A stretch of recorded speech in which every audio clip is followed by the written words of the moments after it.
वो श्री जगन्नाथ जी के सामने पद गाया करते थे, ठाकुर जी को गा गा करके सुनाया करते थे। बहुत ध्यान से सुनिएगा। ये इस बात के लिए कहा जा रहा है कि भाई ठाकुर जी से भयभीत नहीं होना चाहिए। कोई दूषित कर्म भी हमसे बन जाए तो फिर ठाकुर जी से क्षमा मांग करके आप वचन दे दो कि मैं अब नहीं करूंगा नाथ, मुझे गलती हो गई, मुझे क्षमा कर दो। ठाकुर जी इतने दयालु, तुरंत क्षमा भी कर देंगे। तो एक भक्त था, वो जगन्नाथ जी के सामने रोज पद गाता था, ठाकुर जी को गा गा करके रिझाता था। उस दिन एक अत्यंत सुंदरी युवती आई मंदिर में, और वो पद गा रहे थे, और उनके पद की ताल पकड़ करके वो युवती नाचने लगी।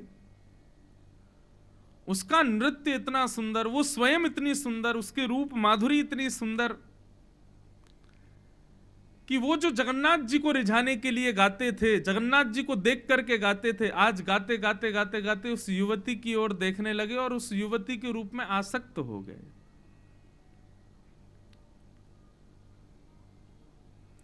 युवती के उस भाव में आसक्त हो गए। एक भक्त था, वो जगन्नाथ जी के सामने गाता था, जगन्नाथ जी को रिझाने के लिए गाता था, परंतु आज उस युवती के रूप में मोहित हो गया। और इतना मोहित हुआ कि वो युवती भी मोहित हो गई। बैठे जगन्नाथ जी के सामने हैं, गा जगन्नाथ जी के लिए रहे हैं, नाच जगन्नाथ जी के लिए रहे हैं, लेकिन दोनों अब एक दूसरे में आसक्त हो गए। तो जगन्नाथ जी तो केवल बहाना रहे उनके लिए मिलन का।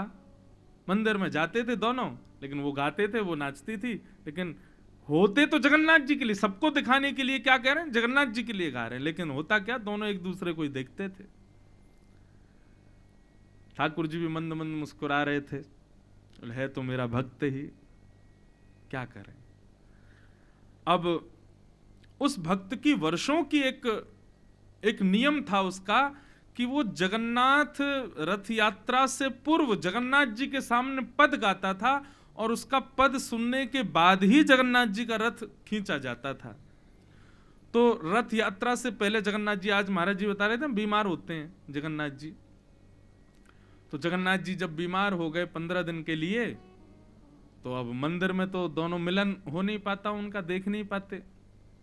तो अब दोनों ने अन्य स्थानों पर मिलन प्रारंभ किया, और ये बात पूरे जगन्नाथपुरी में फैल गई कि भैया वो अमुक नाम का भक्त जो है, बताओ, एक वैश्या के आकर्षण में आ गया।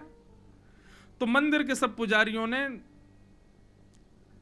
भाव रखा कि अब इसको हम जगन्नाथ जी के ना तो मंदिर में आने देंगे, और ये अभी आएगा रथ यात्रा से पहले गाने आएगा, इसको गाने नहीं देंगे। क्यों?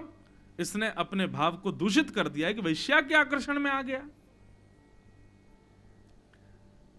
वैश्या के भाव में बैठा था। जैसे सूर्य उदित हुआ जगन्नाथ रथ यात्रा वाले दिन का, सूर्य उदित होते ही उसको आत्मग्लानि होने लगी। मन में विचार करने लगा, देखो भक्तों को आत्मग्लानि भगवान ही करवाते हैं। भक्त यदि कोई अपराध कर दे और उसके बाद उसको आत्मग्लानि हो, तो समझो ठाकुर जी चाहते नहीं तुम्हारा पतन हो, इसीलिए आत्मग्लानि हो रही है। आत्मग्लानि होने लगी, राम राम मैंने क्या किया।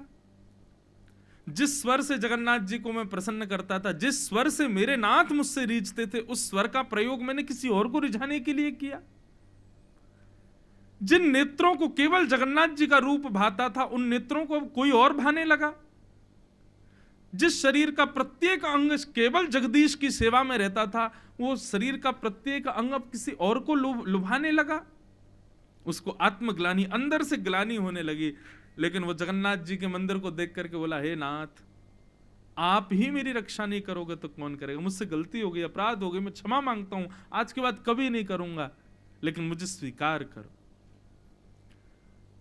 तुरंत दौड़ा जगन्नाथ जी के मंदिर की ओर। यहां श्री जगन्नाथ जी सब पंडाओं के ऐसे कंधे पर हाथ धर के और उछल उछल के उतर के आते हैं जब जगन्नाथ रथ यात्रा होती है। जगन्नाथ जी रथ पर जैसे ही बैठे, वो भक्त आया, और जैसे ही जगन्नाथ जी के रथ पर चढ़ने लगा तो सब पंडा पुजारियों को तो पता चल ही गया था कि एक वैश्या के भाव में रहता है। सब ने उसको धक्का दे दिया, नीचे उतरो, तुम आना नहीं जगन्नाथ जी के सामने। तुमको ठाकुर जी ने इतनी बड़ी सेवा दी, तुम्हारे राग सुनकर के ठाकुर जी प्रसन्न होते, और तुम किसके रूप में आसक्त हो गए?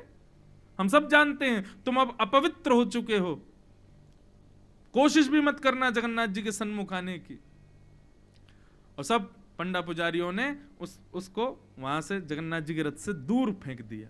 लेकिन वो तो नीलाद्री को ही देख रहे थे, जगन्नाथ जी को ही देख रहे थे, नेत्रों से अश्रु बहा रहे थे, हे नाथ मुझ पर रक्षा करो, मुझ पर कृपा करो, मैं आज के बाद ऐसा नहीं करूंगा, मुझसे अपराध हो गया नाथ, लेकिन मेरी सेवा जो इतने वर्षों से चलती आई है आपके रथ यात्रा से पूर्व गायन की, उसको स्वीकार कीजिए।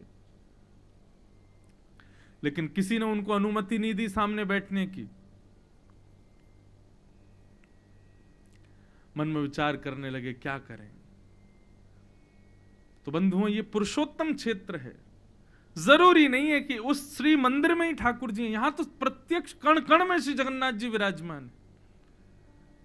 भक्त रोता रोता समुद्र के किनारे गया और वहीं समुद्र के किनारे बालुका का एक रथ, छोटा सा रथ बनाया, और छोटे से रथ में छोटे से जगन्नाथ जी बनाए, छोटे से रथ में छोटे से बलराम जी बनाए, छोटे से रथ में छोटी सुभद्रा बनाई, 3 रथ बालुका के बनाए।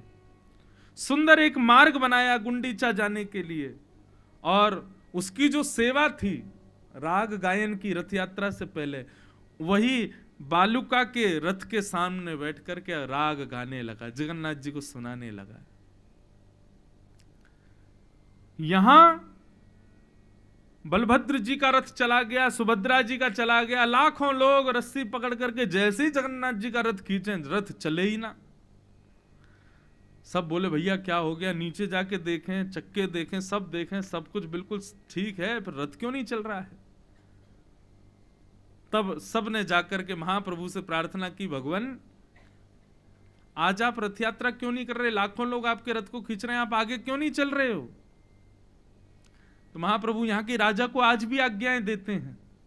महाप्रभु जी ने, जगन्नाथ जी ने राजा को आज्ञा दी, बोले आज हम इस रथ में हैं ही नहीं, हमारी रथ यात्रा तो आज कहीं और चल रही है। राजा ने पूछा रथ यात्रा कहीं और चल रही है, मतलब कहां है नाथ आप। तो बोले अमुक नाम का हमारा भक्त वो पद गाता है, उसके पद सुन के ही हमारी रथ यात्रा वर्षों से चलती आई है, परंतु आज हमारे सब पुजारियों ने उसको आने नहीं दिया, तो उसने बालुका की एक रथ बना के उसमें हमारा बालुका का विग्रह बना करके वो वहां हमको राग सुना रहा है। हमारी रथ यात्रा तो इस बार समुद्र के किनारे उस भक्त के द्वारा हो रही है, हम वहीं बैठे हैं, और यदि आप चाहते हो कि आपका रथ चले, हम बैठे ही नहीं है यहाँ पे, हम तो उसी रथ में बैठे हैं। वहां छोटा सा उसने हमारा एक विग्रह बनाया है, सावधानी से उस बालुका के विग्रह को ला करके और उस भक्त को ला करके इस रथ में विराजमान करो, तब हमारा रथ चलेगा। सब लोग दौड़ करके गए तो देखा जगन्नाथपुरी के समुद्र के किनारे वो भक्त नाच रहा था, गा रहा था, और छोटे छोटे रथ बालू के बनाए हैं, उनमें छोटे छोटे ठाकुर जी ऐसे गेंद की तरह जगन्नाथ जी रखे। राजा ने जाके प्रार्थना करे, अरे भैया तुम यहाँ नहीं, वहीं चलो, और सावधानी से जो बालुका के छोटे से जगन्नाथ जी उसने बनाए थे उनको ऐसे उठाया, उनको ला करके जैसे ही बड़े रथ में, भगवान के रथ का नाम क्या है बताओ, श्री जगन्नाथ जी के रथ का नाम क्या है, नंदी घोष, श्री जगन्नाथ जी के रथ का नाम।